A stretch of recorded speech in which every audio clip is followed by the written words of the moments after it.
तो हमारी क्षमता, हमारे सामर्थ्य को कोई चुनौती दे नहीं सकता।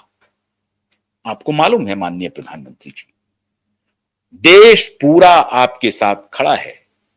ट्रंप को चाइना ने औकात दिखा दी और फिर उसी टेक्नोलॉजी कंपनियों ने कह दिया कि साहब ये नहीं चलेगा, उसको और समय दे दिया।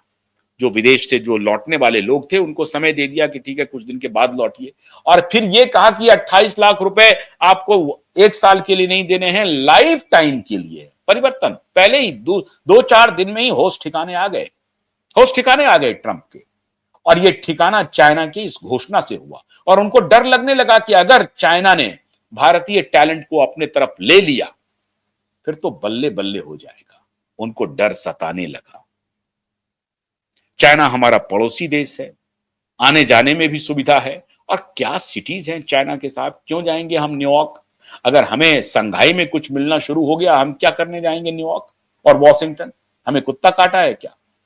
डर सताने लगा ट्रंप को। फौरन ट्रंप का दिमाग ठिकाने आ गया, अरे बाबा अब तो बहुत बड़ी हमने गलती कर दी। तो फौरन हथियार डाल दिया और कहा कि नहीं नहीं नहीं, नहीं हम 88 लाख रुपए लाइफ टाइम ले रहे हैं। पहले एनुअल कहा था और अब कहा कि नहीं अब लाइफ टाइम दे रहे हैं।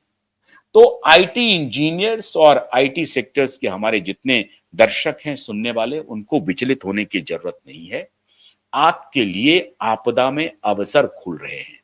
2 स्तर पे आपको काम करना चाहिए। एक तो नौकरी पाने के स्तर पे, और दूसरा आप खुद स्टार्टअप के रूप में आ सकते हैं जिस पर सरकार बहुत मदद कर रही है।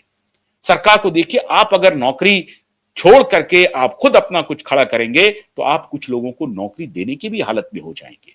तो अपने सामर्थ्य को पहचानिए, अपने इंटेलिजेंस का प्रयोग कीजिए और स्टार्टअप बन करके, नई कंपनी बना करके आप दुनिया को चुनौती देने की हालत में भी आ सकते हैं। लेकिन यह निर्णय करता है कि आप कितने जिद्दी हैं।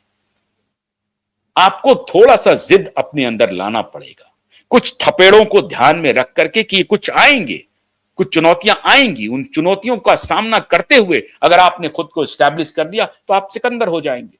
तो यह आपदा में बड़ा अवसर है, इसलिए विचलित होने की जरूरत नहीं है, उसमें अवसाद में जाने की जरूरत नहीं है, तकलीफ में जाने की जरूरत नहीं है। ट्रंप को मोदी ठिकाने लगाएगा, इसकी आप चिंता मत कीजिए। यह मनमोहन सिंह नहीं है जो झिघियाने लगेंगे या गिड़गिड़ाएंगे। बस एक ही बात थी कि तब तक समझ में नहीं आई थी बात, 2020-21 में ही समझ लेना चाहिए मोदी जी को, लेकिन उस वक्त समझ में नहीं आई थी, गिरे हुए थे कुछ मोल्स से।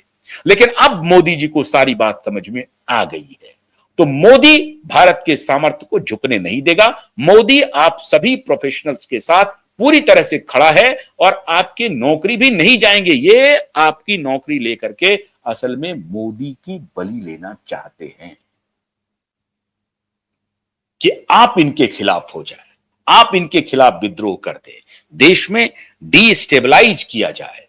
फिलीपींस में भी मामला शुरू हो गया, अभी श्रीलंका, बांग्लादेश, नेपाल, फ्रांस। आप हैरान हो जाएंगे देशों की औकात ये किस प्रकार के हमारे ट्रंप साहब की पागलपन है। फ्रांस के राष्ट्रपति के पूरे व्हीकल को रोक लिया अमेरिकी पुलिस ने, और उनको फोन करना पड़ा कि साहब मेरी गाड़ी को रोक लिया है, इमानुएल मैक्रों को। और ये इमानुएल मैक्रों क्या कर रहा है साहब, ये फलस्तीन को अभी दे रहा है, कह दिया कि हम आपको देश के रूप में मान्यता देते हैं। इंग्लैंड ने भी दे दिया, अब अमेरिका नहीं दे रहा, अमेरिका चुप है, इजराइल भी चुप है। मोदी यूएन की मीटिंग में नहीं गए, शेर की तरह, बहुत बढ़िया, नहीं गए मोदी। और अभी ट्रंप ने यूरोपियंस को क्या कहा, ये पीपल आर कंप्लीटली गॉन, भाई तुम्हारे देश का कोई मतलब नहीं, तुम लोग खत्म हो चुके हैं। सारे यूरोपियंस के लिए बोल रहा है ट्रंप कि तुम्हारी कोई औकात नहीं है। वाकई में कोई औकात नहीं है। एक फ्रेंच प्रेसिडेंट की गाड़ी को अमेरिकी पुलिस रोक लेता है और कह रहा है कि मोटरकेड आ रहा है, अभी ट्रंप का मोटरकेड आ रहा है इसलिए आपको रोका गया है। ट्रैफिक पुलिस ने रोक लिया, उनको फोन करना पड़ा कि साहब मेरे गाड़ी को रोक लिया है। फिर मुस्कुराते हुए उसने कहा कि भाई छोड़ दो, इमानुएल मैक्रों है। तो इमानुएल मैक्रों की यह हालत है, स्टारमर की यह हालत है। ये सभी अभी बुरी तरह से फंसने वाले हैं, क्योंकि ये जो लेफ्ट लेनियन इनका जो चल रहा है गवर्नेंस का मॉडल, ये सब इनका फेल करने वाला है। स्टारमर के बारे में देखिए, एलन मस्क ने क्या कहा कि इसे जेल भेजो, ये ब्रिटिश प्राइम मिनिस्टर के बारे में। तो अभी बहुत वोलाटाइल मामला है, और ये जो तूफान चारों तरफ चल रहा है उसमें सबसे बड़ी साजिश ये हो रही है कि एक जो पॉलिटिकल स्टेबल कंट्री है पिछले 11 वर्षों से, उसको डिस्टेबलाइज करो। तो सबसे पहले मोदी की बलि ले लो, मोदी को हटा दो। और इसके लिए बार बार प्लानिंग हो रही है, चोट किया जा रहा है, लेकिन हर चोट से मोदी बाहर निकल के आ रहा है। इसलिए मैं अपने देशवासियों से भी अपील कर रहा हूं कि अभी विचलित होने की जरूरत नहीं है। आपकी नौकरी पर कोई खतरा नहीं हो रहा है। जहां रिट्रेंचमेंट हो रहा है उसके लिए भी भारत सरकार बड़ी मजबूती से कुछ ना कुछ कदम उठाएगी। और जहां पर रिट्रेंचमेंट हो रहा है उन कंपनियों को, भारत सरकार को कहना चाहिए कि यह मौका नहीं है, आप लोगों को नहीं निकालेंगे।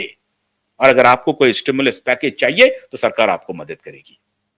आपको नौकरी से हटाना नहीं है लोगों को। इन सबको भारत सरकार को ध्यान में रखना पड़ेगा, क्योंकि निशाना ये एम्प्लॉय नहीं है, निशाना आईटी सेक्टर नहीं है, निशाना तो मोदी है।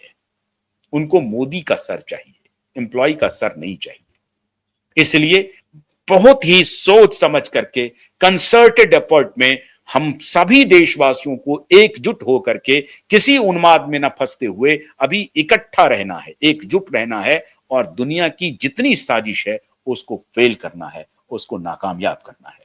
हम उम्मीद करते हैं कि आप सब इस दिशा में सोचेंगे और अपने देश की सरकार के साथ खड़े होंगे और देश के सामर्थ्य को जगाने के लिए खड़े हो जाएंगे। बहुत बहुत शुक्रिया। नमस्कार।